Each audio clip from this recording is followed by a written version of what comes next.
De los mercados de este viernes 23 de julio, donde sigue coleando esa comparecencia de Christine Lagarde, esa reunión de política monetaria del Banco Central Europeo, y que vamos a ahondar en detalle sobre todo lo que dio de sí a esta hora con Alexis Ortega, socio director de Finagente Gestión. Alexis, muy buenos días. A ver, ¿cómo? ¿Así? Creo que está habiendo algún fallo en esa... Yo te veo bien, Alexis, no sé qué van a decir mis compañeros, Okay. pero yo diría que todo bien. Bueno, buenos días, Alexis. ¿Qué tal? Muy buenos días, Eva. Ayer asistíamos, prometía ser una reunión tal vez más interesante de lo que dio de sí, pero sobre todo nos quedamos con ese mensaje de calma y ese mensaje de que, eso sí, los tipos pueden caer aún más para conseguir ese objetivo de inflación del 2%. A priori, ¿cuál es la valoración que nos das de esta comparecencia, de estas conclusiones del BCE? Bueno, yo creo que lo principal en estos momentos es que el Banco Central Europeo continúa con las mismas políticas que había incluso antes de la pandemia, y prácticamente todas las medidas que se han venido haciendo, tanto de tipos de interés bajos como de compra de deuda, en este momento prácticamente casi no tienen horizonte de finalizar. Incluso hasta el tema de los tipos de interés. Ha resaltado usted en este momento que incluso se hablan de tipos de interés a este nivel o incluso más bajos, y un cambio de objetivo, sobre todo del tema de inflación, que de alguna manera nos pone ante la disyuntiva de que incluso podemos tener la inflación por encima del 2% algunos meses, y el Banco Central Europeo todavía la considerará transitoria y por lo tanto no actuará. Esta situación en general, como le digo, algún analista lo ha venido a decir, es un vino viejo en botella nueva, básicamente.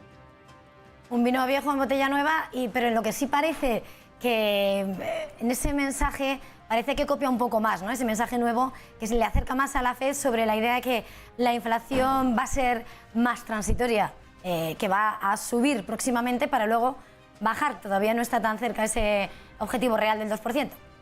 Sí, la verdad es que si uno se fija un poco en las estadísticas que ellos mismos manejan, las previsiones, perdón, incluso para el año 2023 ellos se plantean una inflación del 1,4%, aunque en estos momentos se plantea la idea de que la inflación pudiera estar por encima del 2% algún tiempo. Es decir, todos resaltan el tema de la transitoriedad, tanto la Reserva Federal como el Banco Central Europeo, la transitoriedad de la presión de los precios ahora, que es debido a efectos bases, a incremento del precio de las materias primas, pero que luego se estabilizarán, a los cuellos de botellas que hay en algunos sectores y que de alguna manera están presionando los precios al alza, pero como bien dicen ellos, pues en algún momento pasarán. Esa es un poco su apuesta, y desde luego con esa apuesta de temporalidad o transitoriedad siguen manteniendo las mismas políticas de fuerte liquidez en el mercado para que de alguna manera se pueda pasar esta situación en torno a la crisis.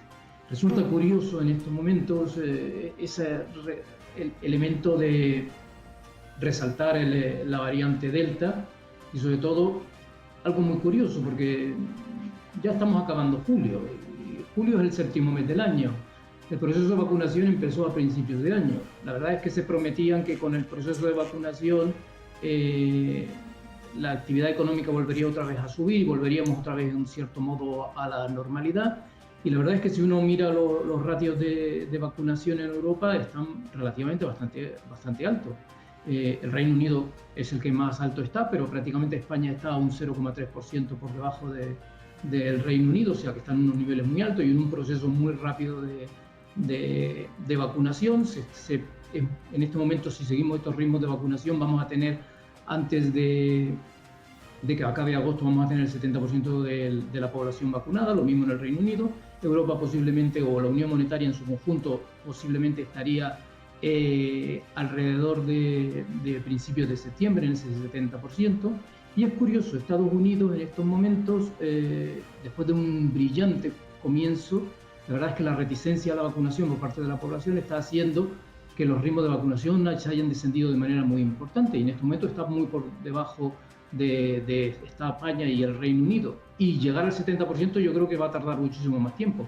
Pero es curioso, todo el mundo habla del tema de la variante Delta, todo el mundo habla de que el proceso de vacunación va muy bien, y curiosamente en Estados Unidos se espera subir los tipos de interés antes, incluso teniendo un proceso de vacunación mucho más retrasado que en Europa. En algún momento me llega a plantear si en estos momentos no estamos utilizando todo el proceso de vacunación o toda la variante Delta como excusa para seguir manteniendo las mismas políticas, esas políticas que llamamos viejas y que ahora mismo metemos en botellas nuevas. Es decir, me resulta curioso en este momento ver que quien más retrasado va en la vacunación, en este momento está planteando subida de tipo de interés, y quien más adelantado va en el proceso de vacunación, que se nos había dicho que era el elemento fundamental para la recuperación económica, en este momento se está planteando subidas de tipo de interés bastante lejanas, incluso ya se está hablando del año 2024, y queda mucho para el 2024. Ya lo creo que queda y sí, me parece chocante esa dicotomía. Señalaba Christine Lagarde ayer, y pese a las dudas con las que se llegaba a la cita después de que Luis de Guindos decía que se podría hacer un viraje próximamente de lo que es el programa de compras de emergencia hacia otro tipo de compra de bonos, se mantiene tal cual la artillería puesta en marcha por el Banco Central Europeo, por ese y esos tipos de interés también que pueden llegar incluso a retroceder, pero no hay otras medidas más que esas nuevas, anunciadas, como decías, para conseguir ese objetivo de inflación. Sí, quizás porque realmente en Europa se ha fiado mucho de la política monetaria más que de la política fiscal. Hay un plan, obviamente, por parte de la Unión Monetaria para incentivar reformas y para ayudar a algunos países a salir un poco de la crisis, pero desde luego su magnitud está muy lejos de la que en estos momentos se puede estar llevando en Estados Unidos. Quizás por eso ahí yo creo que es donde puede estar la diferencia. Es decir, la política fiscal en Estados Unidos ha sido muchísimo más beligerante, tanto en cantidad como en intensidad sobre la población. Se han recibido talones, no se han recibido avales, sino talones que los consumidores han estado consumiendo, y quizás por eso la inflación en Estados Unidos pueda en este momento estar presionando más al alza que lo pueda estar presionando en Europa. Y yo creo que en cierto modo, de alguna manera, el Banco Central Europeo lo que ha venido otra vez nuevamente es a claudicar ante la falta de una política fiscal mucho más activa e intensa en Europa, y por lo tanto le obliga a mantener esta situación de laxitud en la política monetaria para compensar esa falta o esa pata en la generación de actividad económica. Señalabas hace un momento cómo la evolución económica, bueno, Christine Lagarde ya sitúa recuperar niveles prepandemia en el primer trimestre de 2022, pero hasta septiembre no se revisa el cuadro macroeconómico y y la deuda sigue engordando, ¿no? Que más la deuda de la eurozona ya rebasa ese 100% del PIB. ¿Podría variar en algo, pese al discurso pronunciado en la jornada de ayer, que ese efecto del coronavirus en esos cuellos de botella frene la recuperación para que cambie esa estrategia y vaya todavía aún más? Es ahora el gran tema. Es decir, vamos a ver, todo esto se está basando en la idea de una cierta transitoriedad. Y la transitoriedad, sobre todo, yo creo que se basa en el hecho de que los precios cayeron y se desplomaron en los primeros meses tras la pandemia, y ellos están abogando al tema del efecto base. Lo que pasa es que el efecto base tiene su límite, es decir, no podemos estar hablando del efecto base durante muchísimo tiempo. Ahí entramos entonces en dos temas fundamentales, son los cuellos de botella, que de alguna manera en estos momentos están presionando los precios al alza. La idea sería, estos cuellos de botella van a ser una cuestión también temporal, es decir, que una vez que se restituyan los cuellos de botella, los precios bajarán y por lo tanto también obviamente bajará la inflación, o esa se quedará. Y sobre todo, luego el segundo elemento es si realmente las expectativas de inflación en los agentes económicos se moderan o se mantienen al alza, es decir, que si de alguna manera imagínense que los cuellos de botella no provocan luego posteriormente una caída de los precios y luego eso más tarde se traslada a salarios o a peticiones de mayores salarios, o si de alguna manera las empresas mantienen esos incrementos de precios, pues de alguna manera harán que esa transitoriedad desaparezca. Obviamente eso pondría al Banco Central Europeo en una situación bastante complicada. En este momento todos los bancos centrales están con políticas monetarias súper laxas y es una apuesta muy arriesgada. Y la verdad es que llevamos con estas apuestas muy arriesgadas que parece que empezó en el año 2020 con la pandemia, pero es que si uno mira atrás, realmente todas estas políticas vienen desde el año 2008. Y además no solo vienen desde 2008, sino que vienen con una definición cada vez más laxa del objetivo de inflación. Primero era por debajo del 2%, luego por debajo pero cercano al 2%, ahora es por el 2%. No sé cuándo llegaremos a una situación para ponernos unos objetivos mucho más altos. Y la pregunta básica, ¿por qué el 2%? ¿Por qué no el 1%? ¿Por qué no el 0%? ¿O por qué no el 3%? Es decir, en este momento muchos de estos números mágicos que se nos están poniendo sobre la mesa de alguna manera no tienen ningún fundamento científico, sino más bien psicológico. De hecho, incluso en China el objetivo de inflación es el 3,5%.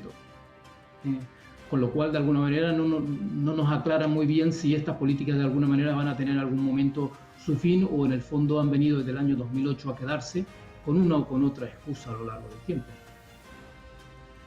Antes de despedirnos, querría que pusiéramos la mirada un momento sobre esa volatilidad, bueno, ligera volatilidad tal vez, no sé cómo la calificarías, en el euro-dólar, tras ese primero publicación del comunicado, luego las declaraciones de Christine Lagarde, en la que, bueno, y al mismo tiempo en esa convivencia que parece que Jerome Powell podría ser renovado en el cargo según los apoyos que está recibiendo por parte de la administración Biden y que ya se está barajando, ¿no?, esa continuación al frente de la FED.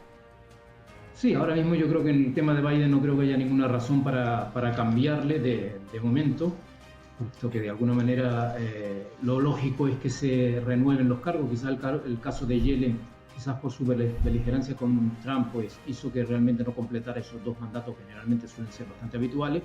Ahora la verdad es que no hay ningún tipo de beligerancia entre Biden y Powell y por lo tanto de alguna manera es lógico que se le permita por lo menos tener 2 mandatos como los últimos presidentes de la Reserva Federal. Yo creo que más bien es un tema de continuidad.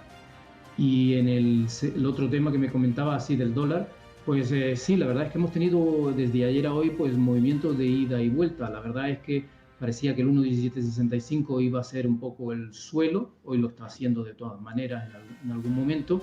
Se situó levemente por debajo de los 1,18, por encima de los 1,18, perdón, y ahora hemos vuelto otra vez a esa zona de los 1,1765, que es, como decía antes, el nivel de soporte ahora muy importante. La verdad es que si se ahonda en esta situación de diferenciales de tipo de interés entre Estados Unidos y Europa, podría en algún momento perforarse. Aunque aún así nosotros desde Finagentes consideramos que la zona de los 1,17 debería ser prácticamente el suelo para el dólar en este momento. El suelo para el euro, perdón, en este momento. Sí, vamos a tener que dejar aquí este tiempo de análisis de este asunto. Alexis Ortega, socio y director de Finagentes Gestión, muchísimas gracias por acompañarnos esta mañana. Feliz jornada y feliz fin de semana. Muchas gracias a ti.